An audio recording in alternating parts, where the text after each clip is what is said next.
All right, we are here in front of Planned Parenthood in Fitchburg. It's about a half hour before the protests are supposed to start, and the first people besides me are here. What's your name, sir? I'm Keith Johnson. And you? Maria Johnson. And your son?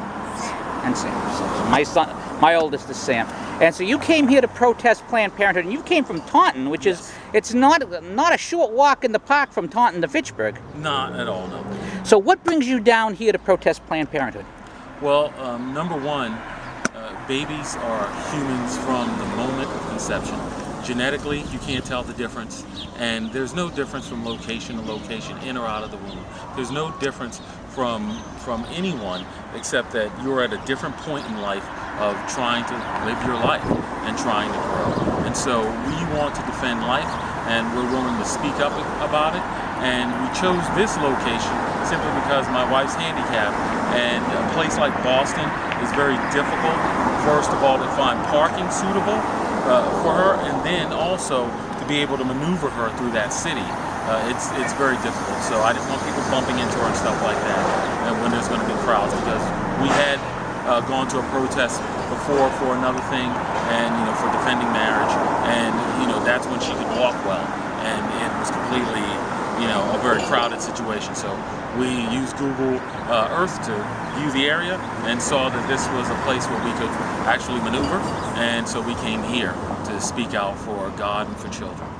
Now, it's interesting you mentioned for God. I'm reading a book on the early church fathers, and in the days when Christianity was first starting, there were a lot of cultures that practiced child sacrifice. The Phoenicians, the Carthaginians, and so forth. And as we've become less of a Christian culture, it seems that, especially when you consider the videos that we're seeing from Planned Parenthood now, that's where we're going back to.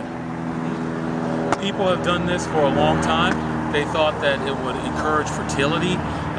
They thought that it would do all sorts of things for them.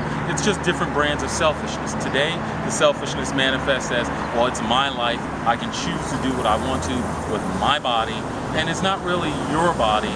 It's the body of someone else that you want to desecrate.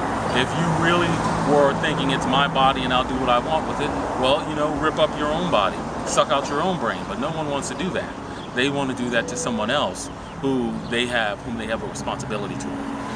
They brought them around, and now they don't want to deal with them.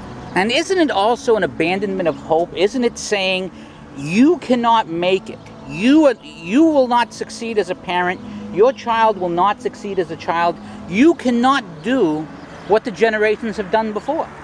Well, there's a lot of that goes on also. They'll tell parents your child is going to be disabled, and so you should get rid of this child now, because that child won't have any kind of good life. But I remember back with the Down syndrome child I went to church with, I remember lots of kids who had all kinds of problems, kids who developed problems along the way. What's the difference?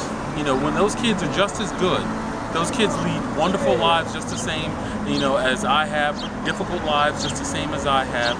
What's the difference? Especially when you say that kid has Down syndrome or has some other kind of syndrome. Why bring them into the world like that? Well, what happens if they develop something along the way?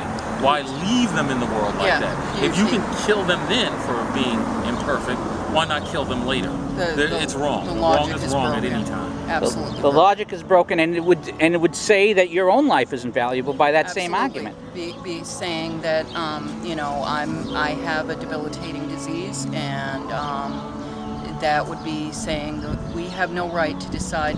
Saying that child would never have any quality of life. Who are you to decide that?